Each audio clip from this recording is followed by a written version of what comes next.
You are listening to One Human Nation with your host, Sandy Batiste. This program will be talking about race and race relations in your community and nationally.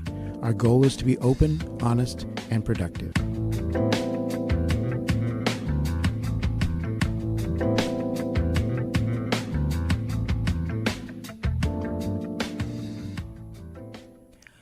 Welcome to the One Human Nation Show. I'm your host, Sandy Batiste, and today's date is March 14th, 2019. This is when the show is airing. I'm actually here with a guest in the studio. Welcome, Lillian Baptiste. How are you? I'm doing great. That is fabulous. Thank you so much for coming out and your willingness to share your stories and growing up. And I can't even remember at this point where we actually met. I don't either. You know, I was thinking about that. I was like, okay, where did we actually meet? And so that's we've one known each other for a while. And it's one of the things I love about Savannah. You know, it's kind of a small pond. Absolutely. You know, and it's very easy to connect with people. So I'm just very thankful that you're here and willing to share your story, because it's a tough topic, and some people don't like to go to that place to really open up and take a look at, okay, how did I get to where I am? Mm-hmm. And I think as we'll talk about this more, it's important for us to share how that happened and why it happened, and because it shapes who we are today. No doubt. So if you can give our listeners an idea of where were you born? Born in Savannah, actually raised in a neighborhood called East Savannah, which is over near the State Streets. My parents were married at a young age. They owned their own home. I was raised there actually until I was 13, and my parents divorced, and my mom moved to New York where her mother lived, and I moved to New York with my mom, and my father and my brother stayed here in Savannah. Okay. Mm-hmm. So how was that experience growing up in New York? What part of New York was it? I grew up actually in Queens, New York, St. Albans. It was an interesting transition from Savannah to New York. When I lived in New York, I had a very close-knit family, close-knit community. Grew up in a predominantly African-American community, neighborhood. And when I moved to New York, my grandmother lived in a predominantly white neighborhood. Interesting. I moved from going to a small 6th grade, where there was only about 2 or 3 classes in the entire school. Wow. To going to school. The name of the school was PS 125, which in and of itself was like weird. It was such a large school, so they didn't even have a name. It had a number. Wow. And for the first time, I was introduced to people who were from different backgrounds. I can remember hearing people speak Spanish and French and Creole and being completely amazed. So it was definitely a culture shock for me. And it's a side note here is my uncle, who was my brother, my mom's brother, lived in Queens. Mm-hmm. So I have cousins that, you know, we would visit when we would visit them, and it was totally different from being in Savannah, you know, Georgia, and just hearing, you know, I mean, you were either white or black. I mean, absolutely. There were, you know, of course, there was Jewish here, there was Greek here, but as far as our world, absolutely, it was either white or black. Absolutely. You did not hear other languages at all. Absolutely, which kind of helped to shape my whole perspective. But it was very different, and at first, it was probably one of the most painful times in my life, because I loved my brother and my father, but I was separated from them. And I moved in with my grandmother, who at times was emotionally abusive. Okay. So it was a very, very difficult time in my life. So that was when you were like in 6th grade? 7th grade. 7th grade. Mm-hmm. So you were about, I can't 13. remember. 13. And so it's already a tough It's time. a very tough time. It's a very tough time, you know, getting into puberty and the whole 9 yards. Your hormones are all over the place anyway. Absolutely. And I can't even imagine what that would be like to be separated from your father and brother. And so was it the two of you as siblings? It was actually I have 2 siblings. I have an older brother and a younger brother. My younger brother moved to New York with my mom and I. Okay. And my older brother stayed in Savannah and he finished high school. He actually ended up graduating from Savannah High. Okay. Mm-hmm. Yeah, that's interesting because one of the that's a tough age to make those changes. Yeah. And I know when I was introduced to integration here in Savannah, it was voluntary as opposed to mandatory. So my mom decided it would have less impact for me because I was going from the 1st grade to the 2nd grade. Absolutely. As opposed to my brothers and sisters that were already established where they were, you know, so I can't even... Because you know, you only know what you know, and then all of a sudden, your whole world has changed. Absolutely. And so, when you as growing up, I mean, what stories were you told, if any, about race or racism? I can remember the first conversation that I had about race was my conversation that I had with my great grandmother. And this was before I moved to New York, who I was very close with, and because my great-grandmother actually raised my mother. But her father was white, and her mother was African-American. And they split custody. She was with her father for a couple of months and then with her mother. Okay. And I remember her telling me the story of how her father loved her dearly and told her that he would never marry because no one would probably accept the fact that he had African-American daughter. Interesting. Which is very interesting. And then I can remember her telling me the story of how when her father died rather suddenly, he wasn't sick, and she did not attend the funeral. She couldn't attend the funeral. Wow. She actually went to the church and hid behind a tree that was close to the church and watched the funeral hidden behind a tree. I can't even imagine. And that was my kind of my intro to, right. And I couldn't even imagine. Can't get your head around it. I could not wrap my head, my heart, my soul. I couldn't wrap anything around that. Yeah. How painful that must have been, because she really loved her father, was very close to her father. Wow. Mm-hmm. Wow. And then I can remember another story, and this is something I'd experienced when my great-grandfather was a very proud man of very few words, just was respected by everyone. And I was very close to him as well. And I can remember one day, I guess I couldn't have been any more than 5 or 6 years old. And we went to the Kentucky Fried Chicken. At that time, it was on Bay Street. You probably don't even remember the Kentucky Fried Chicken on Bay Street. And on his way out, we were on our way back home, a police officer pulled him over and called him boy. Okay. So I was completely taken aback. Like, this is my great-grandfather. Exactly. And I can remember watching his body language. Right. And when I get back, I didn't know how to, you don't know what to do with it. I didn't know what to do with that. Exactly. Not at I was 6 years old, Right. 5, 6 years old. So I remember going back and asking my great-grandmother, was my great-grandfather's nickname Boy. Oh. Because, I knew someone else who everybody called him, but I'm like, I never remember anybody calling him. So it took me a while to kind of connect the dots. Exactly. So that was probably my first experience with racism up close. And then I can remember actually when I felt it for myself, directed toward me. And actually, ironically, it wasn't in Savannah. It was in New York. Interesting. I can remember being with a friend, and we were on our way going somewhere. It was an older year, because I couldn't have been any more than about 11 or 12. And we were visiting my grandmother during the summer. We'd always go up and visit my grandmother during the summer. And I was going somewhere with this young lady, and we got off at the wrong stop. Okay. Right. Right.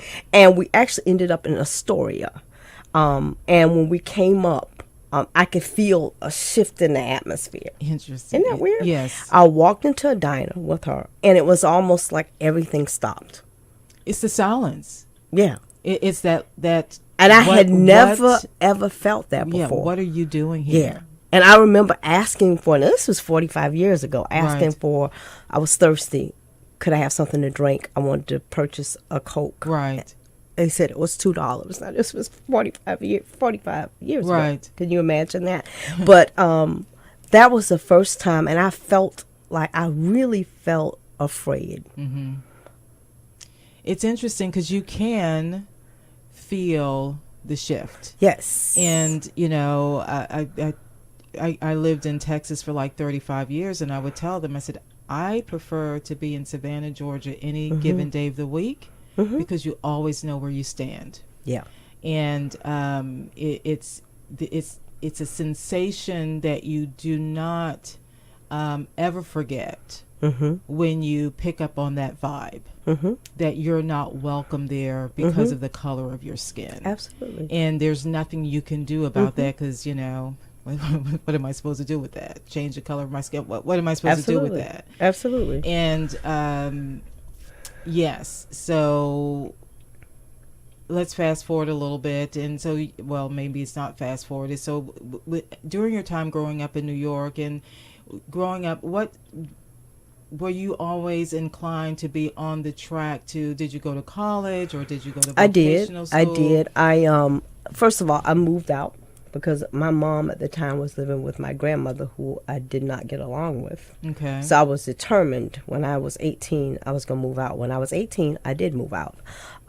So I had to go to work. I worked full time. I worked at a collection agency, one of the largest collection agencies in the United States. And I was a receptionist. And I also went to college. I went to school full time. So I worked full time. Wow. And I went to school full time. And so I would leave my house. I lived in Far Rockaway, which was probably about an hour, I think, ride on the A train. And I worked in Manhattan, and I went to school at York College, which was in Jamaica, Queens. And so it would take me an hour to get to work, about an hour and 50 minutes, because I had to take a bus and then take the train. Wow. So I'd actually leave my house, probably my apartment, at about 6 o'clock in the morning, would not get back home until sometimes 11 or 12 o'clock at night. And I did that for about a year until I realized I'm killing myself. Yes. And that was when I made a decision. By that time, my mom had actually reconciled with my father and moved back to Savannah. Okay. So I decided I'm not going to kill myself anymore. Right. I'm going to go home. Well, at least you had the wake-up call, because exactly. I'm telling you, I was clueless for years. Yeah. I mean, it's you just get in that mode of you feel like you do what you have to do. So when you're in that mode, you really don't think about it until I'm glad something in you clicked. It's a wake-up call. I can't do this. So when you moved back to Savannah, about what time frame was that? I want to say I was 19. Okay. And I enrolled into Savannah State. Okay. I also worked because I always believed in having my own. Right. So what year time frame was that? No, it was like in the 80s. Yes. Yes. I was going to say, I think it was like probably around the 80s. Yes. Yes. Early 80s. Yes.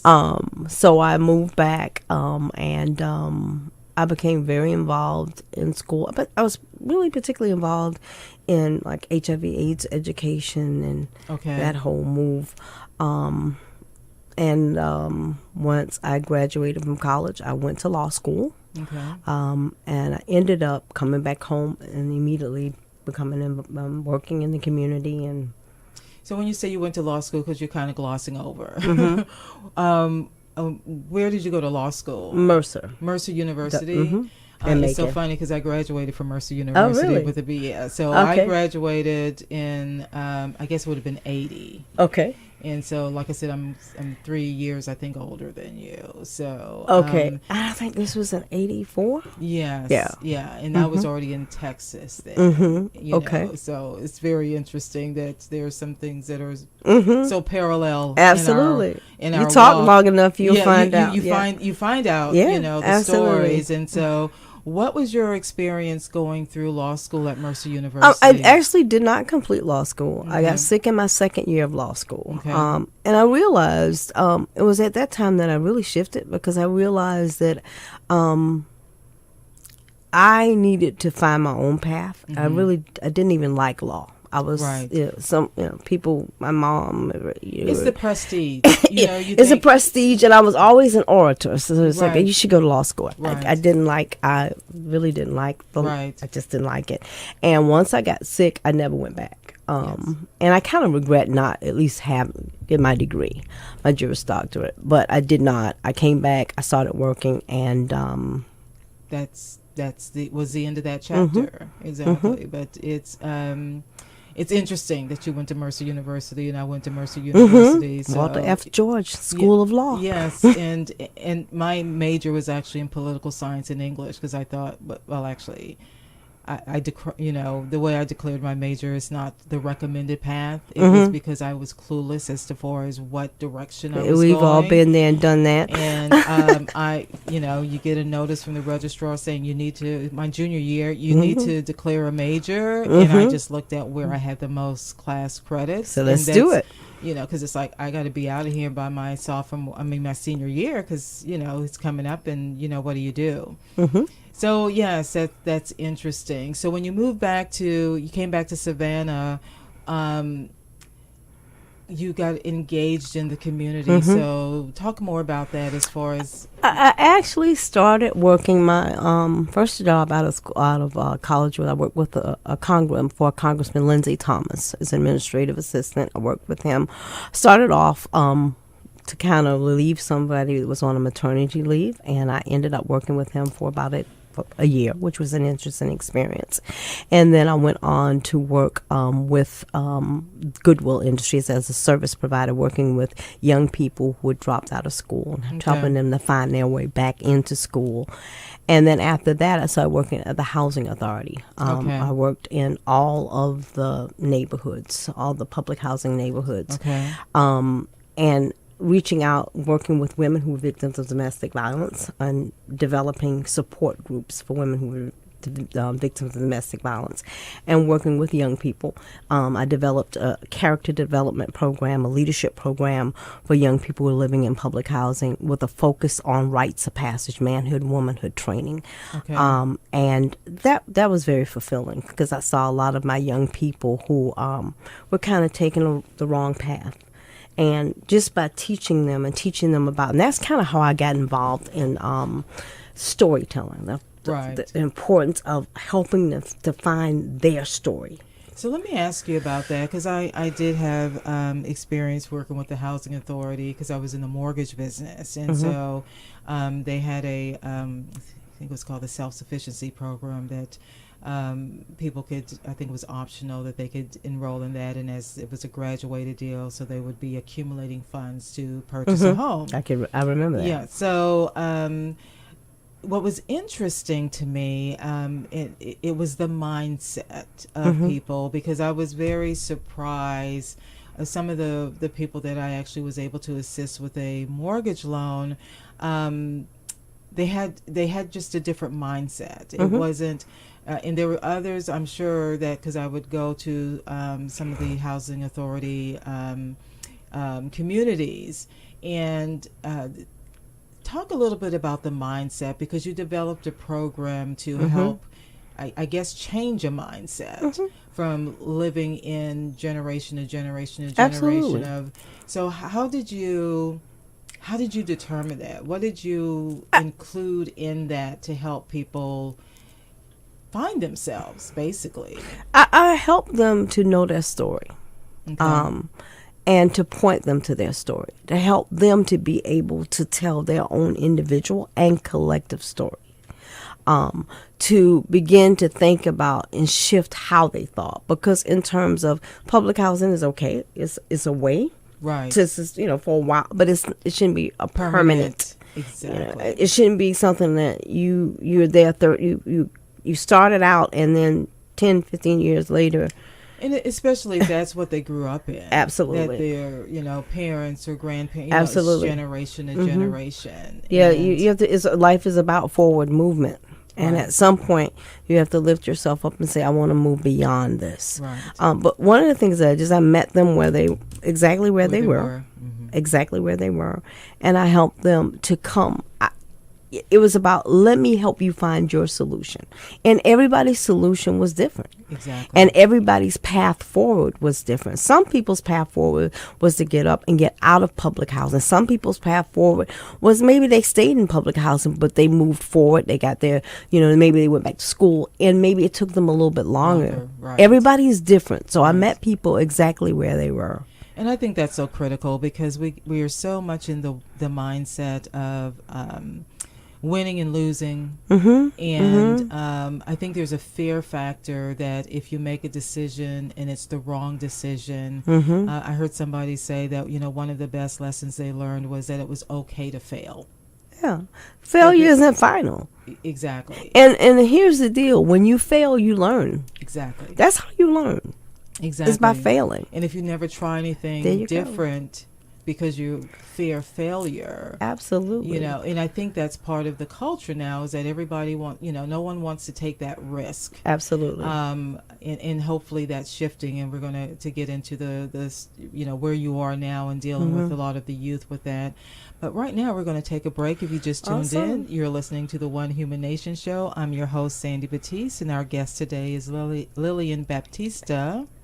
And it's interesting because we haven't had the conversation about our names, so for some way down the line we may be related and not even know it. But we're going to take a break and listen to a couple of announcements. Thanks for tuning in to the One Human Nation Show. This is WRUULP, Savannah, Georgia, 107.5 FM, WRUU.org. We are Savannah Soundings, community radio with global soul. This portion of WRUULP Savannah Soundings programming is made possible by listeners like you and Brighter Day Natural Foods. Brighter Day is celebrating its 40th year serving the Savannah community with produce, vitamins, and supplements, and a deli and juice bar. Brighter Day is located at 1102 Bull Street at the south end of Forsyth Park. More information available at 912-236-4703 or brighterdayfoods.com. How many times have you heard WRUU's corporate underwriting message? If you remember it, then your potential customers remember your message as well. We are offering this space to connect corporate and institutional partners with our loyal and active listeners. Underwriting on WRUU is short, so listeners don't tune out. It's exclusive, so your message won't be lost in advertising clutter. And it supports Savannah's only community radio station. For a marketing package to increase your reach beyond traditional media, email underwriting@wruu.org. Wormslow State Historic Site will present a 2-hour full moon hike, offering a rare glimpse of nighttime wildlife in the Colonial Estates Maritime Forest. The event will take place on Saturday, May 18th at 7:30 p.m. at the site near Isle of Hope. For more information, call 912-353-3023 or visit gastateparks.org/Wormslow.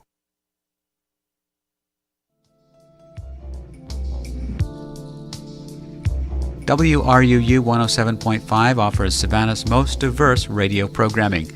This evening from 7 to 8, Here It Is Tomorrow presents almost popular, no longer popular, and never was popular music. From 8 to 9, Crucial Rhythms features dance hall and reggae. From 9 to 10, Rigor Mortis brings you rockabilly, psychobilly, surf, and swing. And from 10 to 11, Route 66 highlights American rock as a window into the nation's culture. Find our full schedule at wruu.org.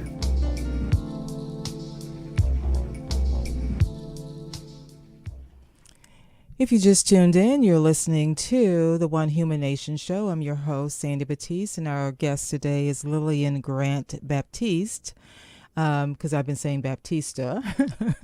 And so I just want to make that correction because we're going to get into, kind of fast forward into where Lillian is today in her journey. And I think that's what's so interesting about life. You just keep moving forward and things morph and change, and I don't want to say you go with the flow, because sometimes there is conflict and things are not that easy breezy world that you may think it should be, but I do find that it's something that you can, I don't want to use the word endure, but you can transition through if you accept the guidance.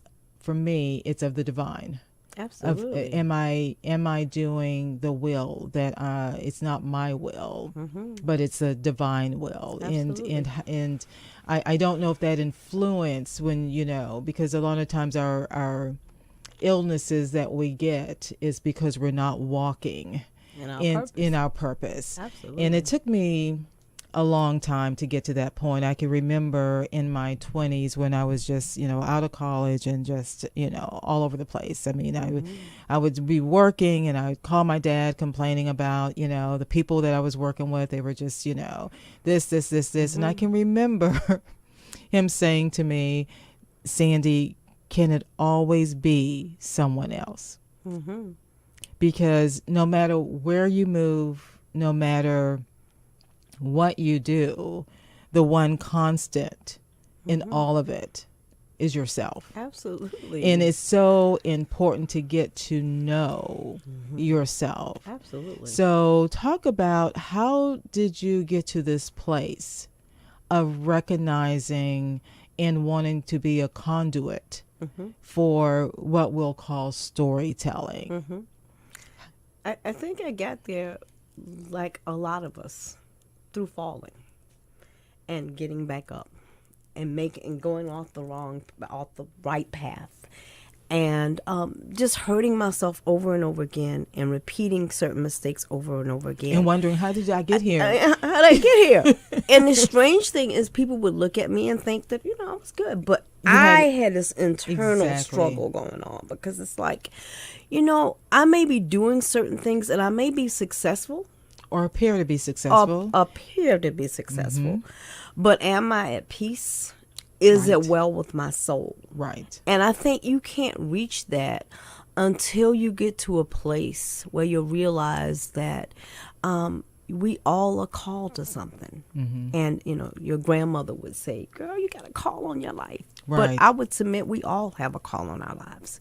We all are called to something. And until we find that purpose, until we find that calling, I don't think we're ever satisfied. There's a thirst, there's a hunger. We are not content. We are never content. We are never ever at peace. Yes, and I think the fallacy that we fall into is chasing the American dream. Absolutely. We think it's going to be the house that we need to buy, and not to say that home ownership is not something that could be a benefit to, but it's not for everybody. So where else are you going to build your asset base? Absolutely. It doesn't, and so we chase after things that, whether it's clothes or jewelry or the cars and all of this other stuff. Absolutely. And at the end of the day, we still feel empty. Absolutely. And we wonder why we have this emptiness. Absolutely. And so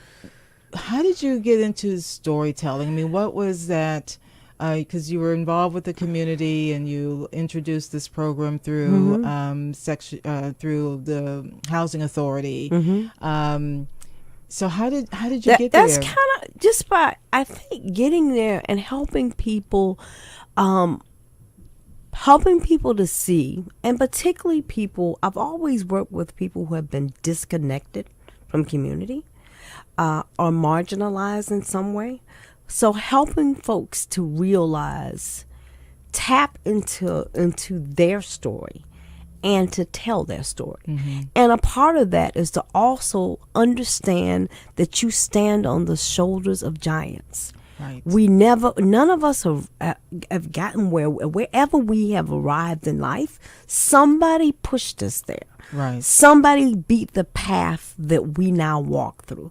We stand on somebody's shoulders. So remember your story. I tell young people to remember to reach. Reach. First of all, reach in. Do you think they know their story? I mean, do you think they know their history because I think that's what I see is that people don't know their history, mm-hmm. and they only know what's taught to them in Absolutely. The school books, and it all starts with the transatlantic slave trade. Absolutely. It's not the history Absolutely. Of where before that. Absolutely. And I think that's just part of that huge disconnect in identity Absolutely. For African Americans is we don't know our identity. We don't. And it was intentional exactly to break down and script, just totally strip away mm-hmm. that identity. So how do you get them to start, I guess, asking questions and getting to where their story is beyond the narrative that they've been told? I actually start where they are. I start with their narrative. I do a lot of work around teaching young men and women around hip hop culture. Okay. In the context, let's start by looking at what you love. Okay. And let's dissect that. What does that mean? What does that mean to you? Having them to talk about what's going on in the context of social justice issues. And then also having them to tell their family. One of the things that I found out is not only the young people don't know the history, their collective history, right. They don't know their family history. Exactly. And a lot of young people, I was so amazed. One of the things that we did as a part of the Rite of Passage program is every young person had to, in order for them to go through the final Rites of mm-hmm. Passage program, they had to be introduced back. They had to go through a process. There were certain things, certain steps that they had to follow. Mm-hmm. And one of the things that they had to do was they had to do a family tree. They had to interview their oldest living relative okay. and tell their story. And it was amazing to me how many young people did not know their grandmother's name. Now wow. that blew my mind. Wow. Grandmama. That's all they knew was grandmama. Or they may have known the first name, but the maiden name. That yes. was amazing to me.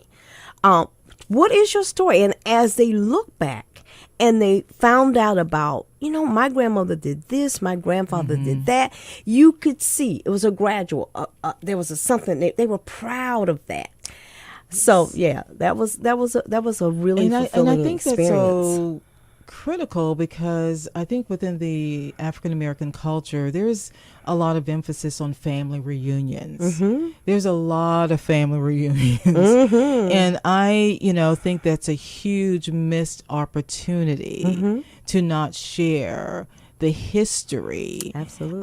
Right then. And what I hear from adults now of a certain age, which would be myself, mm-hmm. people that I'm talking to and saying, okay, how are the youth getting the story? One of the things I'll hear is, oh, they're not interested in that. Mm-hmm. They're not interested in that. They don't want to hear about. Do you get that? Yeah. And I think that's why you have to reach them where they are. Right. And you have to, first of all, you have to build a relationship with them. People don't care what you know until they know that you care. Exactly. You have to demonstrate the 3 hallmarks of leadership. Number 1, you have to be consistent. You have to be competent. And you have to be compassionate. Yes. They have to see that you care about them. And I've heard people say, you have to know, you have to know their language. No, you have to show them that they care. You right. care. I mean, it's good if you know the more, that's wonderful. But young people need consistency, compassion, and competence more than anything else. Yes. And it gives them a sense of peace and structure and safety and security. Absolutely. And, that's something I took for granted growing up. I grew up in a community that was very safe. Yeah. We, whether I knew it or not, there was a lot of relatives around and things that weren't We took shared. that for granted. We took it for granted, Yeah. and we didn't grow up in an environment of we couldn't go outside and play. We played outside all the time. That's where you played. You weren't in the house. It's like, you were outside. Absolutely. And you weren't going back and forth and back and forth. Mom would shut that screen door, and that was it. That was it. I don't know how we didn't pass out from dehydration.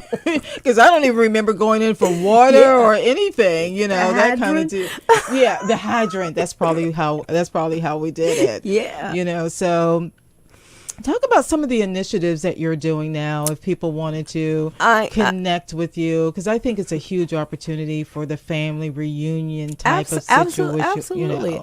I do a program every year for the Black Heritage Festival, and it's a combination of various stories. It's a program. Very interesting, very engaging, and it's based on African American traditions and folklore, music. This year, the program was I Shall Not Be Moved. Finding resilience and strength and the power of our story. Right. I also do work throughout the schools and the library around storytelling, rites of passage, utilizing the 7 principles of the Nguza Saba Kwanzaa to build community and initiate different types of community projects. I also work with the city of Savannah. I do some work with the Youth Build program, working with young people that are oftentimes disconnected from community and helping them find their way back to community. I work with the Parent University, Early Learning College. I do a leadership academy to help the parents to be more engaged in the community, which is very, very critical. I mean, because I think kids need to know that an adult, whether it's biological or not, cares. Absolutely. And of course, that was one of the things growing up. I got really I thought people were always in my business. These adults, because by the time you got home, the story was, it's like, so how was your day? Because they already knew. They already knew. And I don't know why I always thought, they didn't know. And I would be trying to, really skirt around the whole issue. And they already knew. Yeah. And so the worst thing you could do is lie, right. But that's, I think that's where I kind of learned storytelling. Absolutely. That was my introduction. My first experience. It's like, so how can I say this that I'm not going to be blatantly lying, but tell a story. It's like trying to divert, and it's like, let me get this off me, but Miss So-and-so had already told, and it's like, why did I even try? But that was my, that's just the mode I was in. I would figure if I could talk myself out of it, then that's the path I was going to go. I couldn't, and I don't know why I continued to try. But it helped. Yes, to make you who you are. Yeah, exactly. So how would someone get in touch with you? I'm actually in the process of rebuilding my website, but it can email me, or actually it can call me directly. 912-373-4743, 912-373-4743, or they can email me at Lillian, Lillian, Grant, Grant, Baptiste, Baptiste @gmail. Okay. And that's, at gmail.com. Yes. Okay. I just want to make sure. You're right. It's like, Gmail. They'll be like, I've been trying to get a hold of her and I can't get, I'm like, well, what's your email address? Did you want to try the .com on there? That might help. That might help. Yeah. I think that's fascinating. What you do, and you glow with what you're doing and where you are with your walk in life. Let's touch base. We do have a little time. I would like to touch base a little bit on how your spiritual connection in growing up. Was there was that a source for you growing up? Definitely. And if you can talk about that briefly, because I think that's the other thing. I did not get the connection, even though I grew up in the church. I was baptized when I was like 7 years old. That was just what you did. Absolutely. You know, but I didn't really connect the dots from where my strength really came until I was much older. I didn't know how to. Absolutely. I didn't, you know. I had no clue. Right.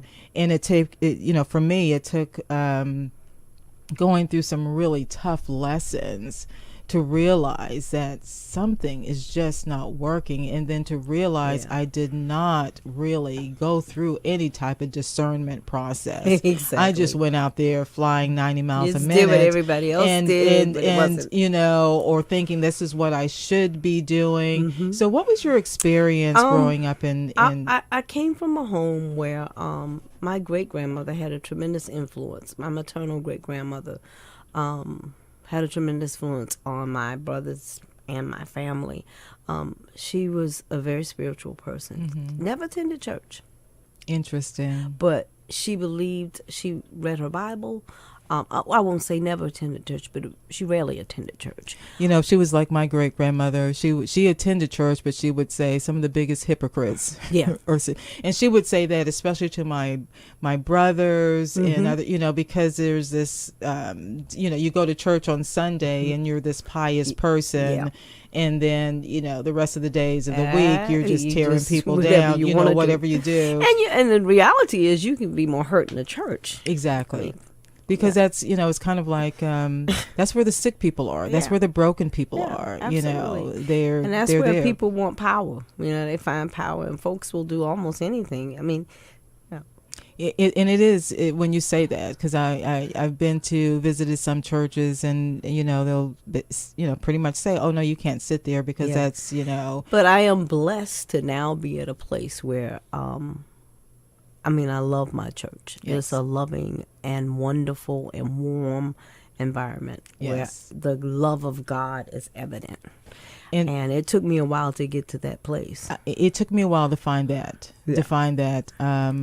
I connected with a church in Austin that was totally different. It was a different denomination, so it was learning a totally different type of worship structure. But it was good in a way because it provided me that because I could understand then why they did certain things a certain way, other than somebody just saying, well, today you're going to do blah blah blah. Absolutely. You know, I'm like, where did that come from? Tradition. You know, their tradition. Or you know, and so I just, you know, couldn't get my head around that. But I guess I've kind of come full circle, because I used to be very opposed to. But I think some tradition is good. Some tradition is good. Some tradition is good. And it was good for me to connect with that. And I connected with the church really kind of late in the day that they offered what they call radical hospitality. And so it was a very diverse place. And I had never experienced that kind of welcome before. And it was like, wow, this is the way church is supposed to be. Yeah, it's supposed to be a community. It should be a community, and it shouldn't be a judgment of, okay, who is this person, and assessing what you dress like. And, you know, one of my least favorite questions for people to ask when they first meet me is like, well, what do you do? Yeah. Absolutely. You know, and it's like, okay, what do you mean? What, you know, was that the leading question? I mean, you don't want to know, well, who am I? Who am I? You know, but what do you do? Yeah. Like, you know, but that whole perspective, I think even when we're dealing with each other, it's not so, we grow up believing what we do, but it's more important, who are you? Exactly. Not so much what you do. We understand we have work to do. We must do certain things, but who are you? Right. And so we have to always, in our search for spirituality, we have to ask 3 questions. Who am I? Am I who I say I am? And am I all that I ought to be? Who are you? Are you comfortable in the skin that you're in? Are you connected to something bigger than yourself? That is, you know, all I can say to that is amen. Because one of the things was part of my narrative, and I didn't realize it until, you know, that question of who am I was, you know, thinking that where you work and what you do is going to fulfill you. Yeah.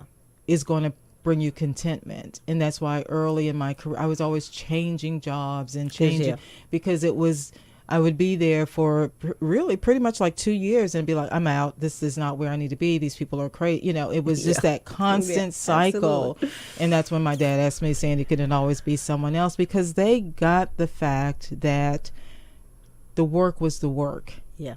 It was a job. Absolutely. It generated revenue to support the family. Mm-hmm. But that's not who they were. Absolutely. They were involved in their community. They were involved in their church. Absolutely. They were and so they didn't look for a job. But I think that goes back to our conversation in the beginning, understanding your purpose. Because your purpose, your calling, is so much more than who you are, what you do. Because what happens if your purpose, your mission, your job should be aligned with your mission, or you're going to be miserable. Exactly. But if that's your mission, if that is your purpose, if that's your mission, then what happens if they decide to lay you off? Right. Or if you get fired, or they go out of business. They sell, So does that mean that you no longer have a purpose? But so you're right. You are so much more than your job and what you do. And I think a lot of people become somewhat disconnected yes. in a lot of different ways, because they do see what they do, and all of this stuff is external. It has nothing to what you do, where you live, what you drive, right? Who you're around, how you dress. That's not who you are, right? That's not who you are. And one thing, when you find that, I think that's the power of knowing your story mm-hmm. and knowing where you come from, mm-hmm. knowing the people that you came from. Look what happened with our ancestors. And it really goes back to things you heard growing up, but you couldn't connect the dots, because Absolutely. Birds of a feather flock together. And I don't know if you heard it, but if I said, well, so-and-so is doing, they're able, well, if so-and-so jumped off the cliff, would you do that too? Yeah, absolutely. And, you just don't connect the dots. You don't. Because there is this attraction. You are attracting whatever you are projecting. Absolutely. And principle of reciprocity. Exactly. You reap exactly what you sow. What you put out in the universe, it will definitely come back to you. Exactly. And that's why you keep experiencing the same thing. Absolutely. If you're in a negative cycle, let's mm-hmm. just describe it that way. If you're in a negative cycle, then you're going to continue to have these negative experiences. Absolutely. And you get that sense of deja vu, like, how did I get back here again? And that's my prayer, Sandy, for myself. I don't mind fighting a battle, but I don't want to fight the same battle over and over again. Exactly. God, move me beyond that. Yes. I pray for strength and clarity. Yeah, absolutely. It's like, just, let me have clarity. Because when you do get involved in something, you mm-hmm. do...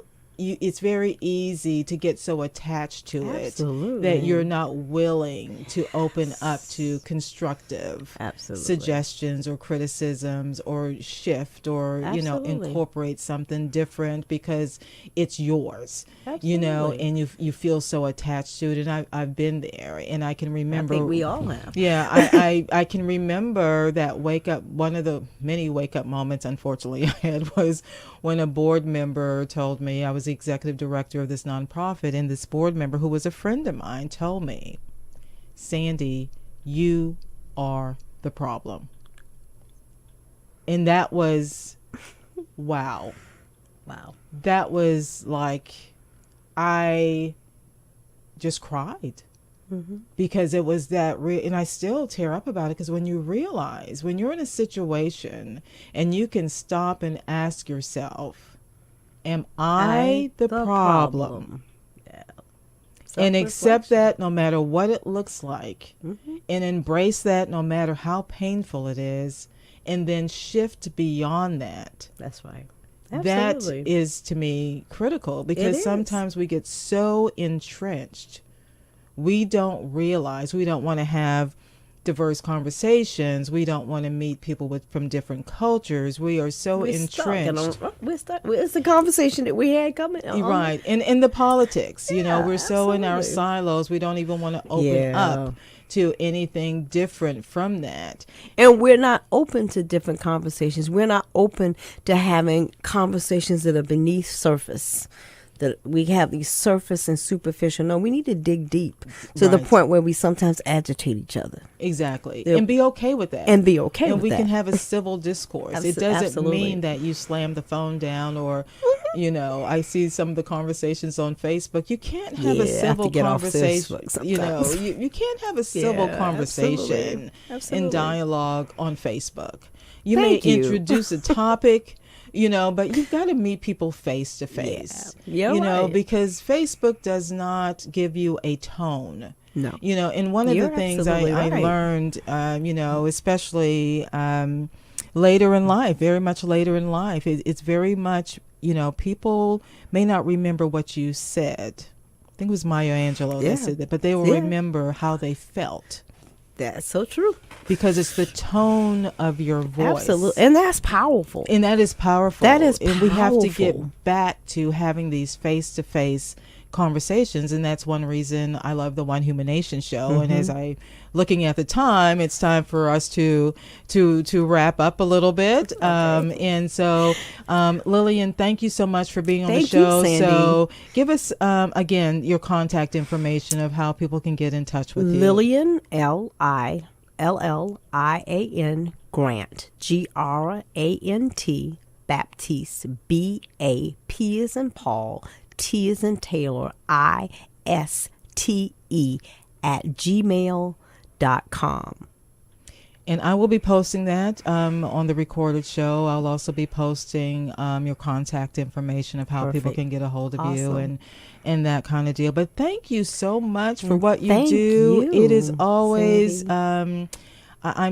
I'm so thankful to be at this place in my walk to meet awesome people like you. And you're welcome to come back on the One Human Nation show anytime. I will. The invitation is always open. Awesome. It's always open. So whenever you feel like, you know what, I want to share this, and I will be more than happy as long as I'm here. Okay, awesome. To be that conduit for you to get the story out. Thank you so much. Thank you so much for being here. And for the listeners, thanks for tuning in to the One Human Nation show. And I hope you continue really searching and going deep. And, you know, we talk about what are our unconscious biases? What are we bringing to the table with our interactions? And until we assess that, until we look at that, until we address that, we will continue to have the cycles in our life that we have. And so thank you so much for listening, and tune in for the next One Human Nation show that airs on Thursdays from 5 to 6 on WRUU LP Savannah, Georgia, 107.5 FM, WRUU.org. We are Savannah Soundings Community Radio with Global Soul. And get ready for the next show with Troy Stoner with Sound Limits. He'll be coming up to share music with you as you continue on your day and listening to WRUU. Thank you, and have a wonderful week.